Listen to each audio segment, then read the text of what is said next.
പേരയ്ക്ക ഇങ്ങനെ തിന്നാൻ നല്ല രസമാണ്. നമുക്കൊന്ന് തിന്ന് നോക്കാം.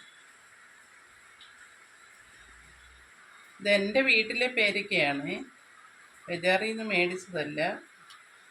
എൻ്റെ വീട്ടിലുണ്ടായ പേരയ്ക്കയാണ്. ഒരു പേര നിറച്ച് പേരയ്ക്കയാണ്, പക്ഷെ അത് വവ്വാൽ എല്ലാം കൊണ്ടുപോകും. പിന്നെ ഞങ്ങൾ പൊതിഞ്ഞ് കെട്ടി നിർത്തിയിരുന്ന പേരയ്ക്കയാണ്.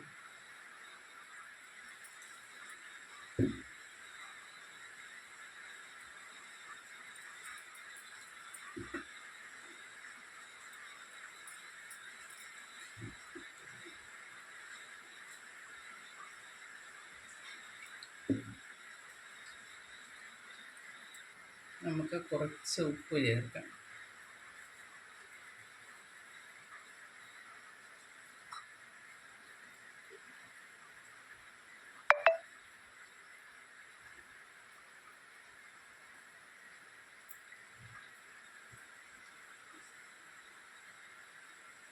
നോക്കി, നല്ല രസമാണ് ഈ പേരയ്ക്ക തിന്നാൻ.